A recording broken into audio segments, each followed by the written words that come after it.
اردو کہانی میں خوش آمدید آپ کے ساتھ رہے گی اجالا احمد۔ اگر اس کو رحم نہ آتا تو میرا کیا ہوتا۔ آج کی کہانی اسی بارے میں ہے۔ جب سے ہوش سنبھالا ابا کو گھر میں نکما بیٹھے ہی دیکھا۔ ہم 3 بہنیں تھیں۔ ماں ہمارا بوجھ اٹھا رہی تھی اور محنت مشقت سے گھر چلا رہی تھی۔ ان کی ایک سہیلی لیڈی ریڈی میڈ کپڑوں کی ایک چھوٹی سی فیکٹری میں کام کرتی تھی۔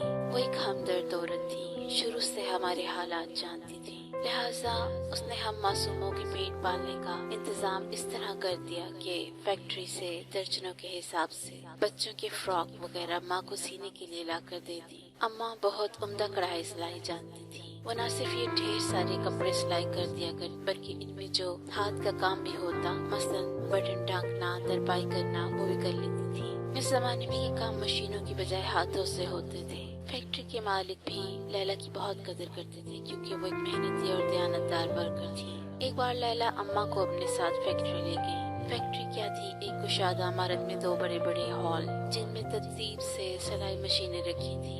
ہر مشین ایک محنت کش عورت کے حوالے سے تھی جو صبح 9 سے شام 5 بجے تک وہاں سلائی کرتی تھی۔ ماں نے یہ سیٹ اپ دیکھا تو حیران رہ گئی، سوچا کہ کتنی بیچاری غریب اور مفلس عورتوں کا رزق یہاں سے وابستہ ہے۔ لیلا نے اماں کا تعارف اپنے مالک سے کروایا تو اس نے کہا، یہ بیوی تمہاری سلائی بہت عمدہ ہوتی ہے، خاص طور پر کڑھائی میں بھی بہت صفائی ہے۔ آئندہ ہم تمہیں کڑھائی کے لیے بھی فراق دیا کریں گے کیونکہ ہم بیرون ملک جو مال بھیجواتے ہیں وہاں ہاتھ کی کڑھائی والے فراق کافی قیمت پاتے ہیں۔ والدہ نے اس پیشکش کو قبول کر لیا۔ اس طرح اب ان کو دگنی اجرت ملتی جس سے ہمارا گزارا بآسانی ہو رہا تھا۔ جب ابا کو علم ہوا کہ والدہ کی آمدنی میں اضافہ ہوا ہے، وہ ان سے بھی اپنے ذاتی خرچ کے لیے زیادہ رقم کا مطالبہ کرنے لگے۔ اماں اگر ان کے مطالبے سے کم رقم دیتی تو جھگڑا کرتے تھے، سارے گھر کا سکون خراب ہو جاتا۔ لیکن میری ماں پھر بھی ابا کی عزت کرتی اور ہم سے بھی ان کی عزت کرواتی، وہ ان سے تنگ نہیں آتی تھی۔ ایک بار لیلا نے کہا بھی کہ تم اس نکمے شخص سے علیحدگی کیوں نہیں کر لی؟ ماں نے کہا، میں اس لیے ایسا نہیں سوچتی کہ میری بچیاں جوان ہو رہی ہیں، ان کے سر پر باپ کا سایہ اور گھر میں ان کی موجودگی بہت ضروری ہے، چاہے وہ کمائیں یا نہ کمائیں۔ کم از کم میری لڑکیاں باپ کی موجودگی سے دنیا والوں کی بد نظروں سے تو محفوظ ہیں۔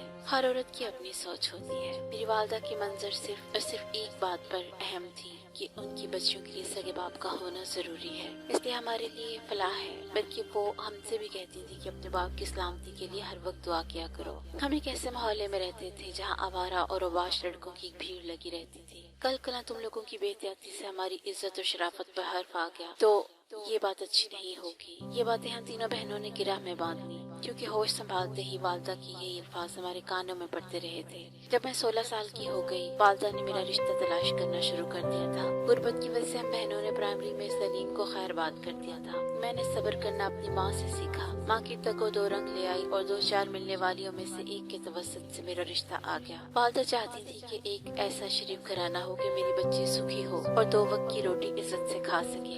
اگلے روز خالہ صاحب خاتون کے ہمراہ ایک ادھیڑ عمر عورت آئی۔ یہ لڑکے کی بھاوج تھی۔ اس نے مجھے پسند کر لیا اور رشتہ منظور کر کے چلی گئی۔ جب والد کو علم ہوا تو انہوں نے اماں سے کہا، تم بہت ہی بے وقوف عورت ہو، تم نے مفت میں رشتہ طے کر دیا۔ ہم اتنے خوشحال نہیں ہیں کہ بیٹی کی شادی کا خرچہ اٹھا سکیں۔ تم نے یہ بات ان سے کہنی تھی کہ شادی کا کچھ خرچہ وہ ہمیں دیں۔ صاحب خاتون رشتے کے بارے میں مزید تفصیلات طے کرنے آئیں تو اماں نے کہا، دیکھو پروین کا باپ کیسی الٹی باتیں کر رہا ہے۔ آج کل لڑکیوں کے رشتے نہیں ملتے اور یہ لڑکے والوں سے شادی کے خرچے کے نام پر رقم مانگنے کو کہتا ہے۔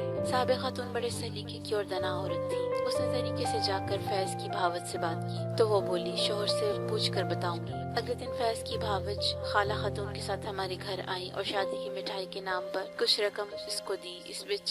امی بیچاری لینا نہ چاہتی تھی لیکن رکھ لی کیونکہ جانتی تھی کہ شوہر رشتے میں روڑے اٹکائے گا۔ والدہ نے رقم اماں جان سے لے کر جیب میں رکھ لی۔ اتنی کم رقم کیوں لی؟ کم از کم 50,000 تو کیش لیتی، 20,000 میں آج کل شادیاں ہوتی ہیں۔ ماں شوہر کی باتیں سن کر ہکا بکا رہ گئی۔ کہا، تمہیں کیا ہو گیا ہے؟ بیٹی بیانے جا رہے ہو یا فروخت کرنے؟ والد جا کر لڑکے کو دیکھ آئے، گھر میں دیکھ لیا، پھر یہ کہا کہ ویسے تو سب ٹھیک ہے لیکن رقم بہت کم لی ہے، میں یہاں شادی نہیں کروں گا۔ ان کا مطلب اماں خوب سمجھتی تھی کہ رقم ہضم کرنے کے لیے دباؤ ڈال رہے ہیں۔ ماں نے ان کی ایک بھی نہ سنی اور شادی کی تاریخ طے کر دی۔ وہ دن آ گیا جب ڈھولک کی تاب پر وداعی کے گیت گائے جا رہے تھے۔ والد تو رخصتی کے وقت تھوڑی دیر کو رسم نبھانے کے لیے آئے، باقی سارے کام امی نے ہی نپٹائے، جس میں صاحب خاتون اور لیلا خالہ نے ان کی کافی مدد کی۔ میں بیاہ کر اپنے گھر آ گئی۔ मेरा ससुराल बहुत मुख्तसर था, एक जेठ और उसकी बीवी और मेरे शौहर फैज, बस यही अफराद खाना थे और अब मेरा इजाफा हो चुका था। मेरे जेठ का नाम कासिम था, उनकी कोई औलाद नहीं थी। उन्होंने फैज को बाप बनकर पाला था क्योंकि वो बचपन में यतीम हो गए थे। वो भावज को ही माँ कहते थे और माँ का दर्जा देते थे। चंद दिनों में ही अंदाजा हो गया कि मेरे शोहर बहुत गुस्से वाले और सख्त मिजाज हैं। वो अपनी भावज की हर बात मानते थे। मेरी जेठानी बहुत तंग दिल औरत थी, इसलिए तो फैज की बीवी के रूप में एक नौकरानी दरकार थी। अभी मैं 2-3 दिन की दुल्हन ही थी कि सारे घर का बोझ मुझ पर डाल दिया गया। मुझे तो मैके से ही काम करने की आदत थी, लिहाजा खुश उसलूबी से सब काम करती रही। लेकिन ये औरत फिर भी खुश न हुई, उल्टा मुझे बातें सुनाती कि तुम्हारी माँ ने तुम्हारे हाथ सस्ते दामों बेच दिया, अब तुम हमारे दस्त नगर हो। वैसे भी मेरा शोहर कमाता है, इस घर में मेरा राज है, खबरदार कभी जब मैके जाकर हमारी शिकायत की। फैज भी यही बात करता था कि तुम्हारे माँ बाप ने शादी के खर्चे के नाम पर रकम ली है। क्या दुनिया में ऐसा होता है? मैं उनको क्या जवाब देती, बस सब्र करके रह जाती थी। शादी को कुछ ही अरसा गुजरा कि भावज मेरी छोटी छोटी शिकायतें फैज ने बहुत सुन रखा था कि शोहर बीवियों का ख्याल रखते हैं और प्यार भरा सलूक करते हैं। लेकिन यहाँ तो मामला ही उल्टा था। मैं अजीब सोगवारी का शिकार रहने लगी, हर वक्त अफसुर्दगी तारी रहती थी। कई बार शोहर से इल्तिजा की कि मुझे मैके ले चलो,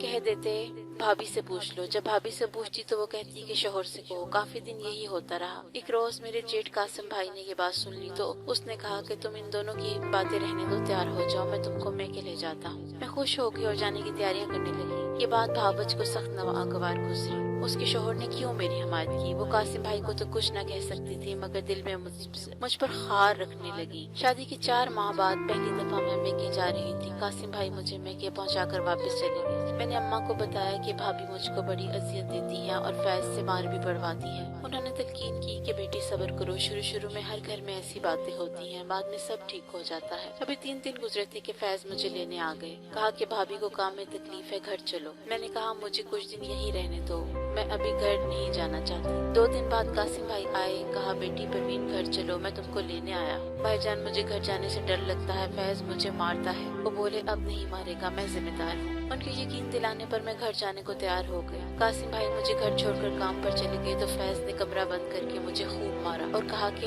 मैं लेने आया तब नहीं आई और जब कासिम भाई लेने आए तो साथ आ गई। तुम मेरी बीवी हो या मेरे भाई की? दरअसल भाभी ने उनके कान भर रखे थे। खूब मारने के बाद उन्होंने कहा कि खबरदार ये बात मेरे बड़े भाई को न बताना। मैं सारा दिन काम करती और आंसू बहते रहते थे। 15 दिनों में मेरी हालत मरने जैसी हो गई। इत्तेफाक से 15 दिन बाद अम्मी आ गई। मेरी हालत देखकर लर्ज गई, चेहरे पर नील पड़े थे और मैं घुल कर आधी रह गई थी। सोचा चंद दिन और ये सलूक रखा गया तो ये जिंदा नहीं बचेगी। भाभी ने मुझसे बातचीत बंद कर रखी थी। उसने कहा कि मैं अपनी बेटी को लेकर जा रही हूँ, सोच लें फिर नताइज के आप जिम्मेदार खुद होंगी। भाभी ने कहा जो होगा बाद में देखा जाएगा। वालिदा ने कहा और मुझे लेकर घर से निकल आई। हम अभी बस स्टॉप पर ही थे कि फैज आए और मुझसे कपड़ों का शॉपर छीन लिया। हम दोनों घबरा गए। बहरहाल मुझे घर ले आई। अगले रोज फैज फिर मुझे लेने आए कि घर चलो। मैंने बहुत कहा कि अब ना जाऊंगी, लेकिन इस बार वालिद ने समझाया कि बेटियां अपने घरों में अच्छी लगती हैं, तुम क्यों बार बार आ जाती हो। वालिद का हुक्म बजा लाना था और नाचार शोहर के हमरा घर आ गई। घर आने के बाद फिर वही बातें। कई रोज गुजर गए, मैके से कोई न लेने आया। मैं बहुत दिल गिरफ्तार घर में हुई तो कासिम भाई पूछने लगे बेटी क्या बात है, कोई तकलीफ है तो मुझे बताओ। लेकिन मैं फैज के डर से खामोश थी। कासिम भाई तो मेरे लिए बाप की जगह थे। मैं उनका एहतराम करती थी और दिल के बहुत अच्छे थे। मुझसे शफकत से बात करते थे, जिसको मेरी जेठानी और शोहर गलत रंग दे रहे थे और मुझे जलील करते थे। सच है बास औरतों की अकल उल्टी चलती है। भाभी ने फिर बिला वजह मुझसे बैर पाल लिया था। आखिर तंग आकर मैंने कासिम भाई को यह बात बता दी कि फैज और भाभी हर वक्त मुझसे इस तरह की बात करते हैं। आप मेरे साथ हमदर्दी से कलाम ना किया करें। कहने को तो कह दिया, अब डर से जान निकली जा रही थी कि ये बात भाभी ने जरूर फैज को बतानी है। उन्होंने कहा था कि अगर मेरे भाई को ये बात बताई तो वो जिंदगी का आखिरी दिन होगा। कासिम भाई घर आए तो फैज भी आ गए। उन्होंने कहा फैज जरा बाहर चलो, तुमसे कोई जरूरी बात करनी है। इस पर चौंक कर फैज ने खूनख्वार नजरों से मुझे देखा और आहिस्ता से बोले तुमने अगर कोई बात भी भाई से की हुई तो याद रखना कि आज तुझे जान से मार डालूंगा। वो तो ये कहकर घर से चले गए, लेकिन खौफ से मेरे हाथ पांव ठंडे पड़ गए। इस वक्त मैं घर से निकल गई, तेज तेज पैदल लारी अड्डे की तरफ चल पड़ी। ये भी नहीं जानती थी कि शहर को कौन सी सड़क जाती है। जो लारी खड़ी थी इसी में सवार हो गई। आखिरी बस स्टॉप पर उतरी। सब मुसाफिर उतर के मैं भी उतर गई। अब किससे पूछूं ये कौन सी जगह है। एक आदमी वहाँ खड़ा मुझे देख रहा था। करीब आकर पूछा कहाँ जाना चाहती हो। मैंने उसको घर का पता और वालिद का नाम बताया। कहने लगा मैं उनको जानता हूँ, तुम मेरे साथ चलो। उसके साथ चली। शाम हो रही थी और मैं कमसिन बेवकूफ ये भी ना सोचा कि आदमी झूठ बोल रहा है। वो मुझे लेकर अपने घर आ गया। बोला तुम बैठो, मैं बीवी को लेकर आता हूँ, वो मैके गई हुई है। वो रात भर ना आया। अगले दिन आया तो 2 आदमी उसके साथ थे। उसने कहा कि 50,000 देकर इसको ले जाओ, फिर तुम्हारा जो जी चाहे इसका ठिकाना कर लेना। उन्होंने रकम देकर मुझे साथ ले लिया। जिसने रकम अदा की थी वो 22 साल का नौजवान था, साथ उसका बड़ा भाई था। वो मुझे घर लाए और पूछा कि तुम कौन हो और कहाँ से आई हो। मैंने सब बता दिया। इस पर उनको तरस आया। बड़े भाई ने कहा तुम मेरे भाई से निकाह करोगी। जब कोई चारा न रहा तो मैंने उनकी बात मानी। तब उन्होंने कुछ कानूनी चारागोई की और फिर वकील किया और मेरा निकाह रशीद अहमद से हो गया। खुदा ने आगे मुझे मजीद अनाब से बचा लिया। रशीद अहमद और उसके घर मेरे अच्छे लोग थे। निकाह के कुछ अरसे बाद मेरे दूसरे खामद ने अम्मा से राब्ता किया। बताया कि तुम्हारी बेटी हमारे पास है, फिक्र न करो, यहाँ ये बेहतर है और सुखी है। मेरी माँ की दुआ मुझे लगी थी। अल्लाह ने मेरे नसीब खोल दिए और मुझे किसी बड़ी दलदल में गिरने से बचा लिया। काफी दिनों तक वालिदा ने ये बात अब्बा से छुपा रखी। वो मुझसे बड़ी दिक्कतों से मिलती, जब मौका मिलता था तब मिलने आती थी। मुझे इस घर में महफूज देखकर उन्होंने भी सुख का सांस लिया। सोचती हूँ कि अगर उन लोगों को मुझ पर तरस न आता या ये भी बुरे लोगों में से कोई होते तो तब खुदा जाने मेरा क्या होता।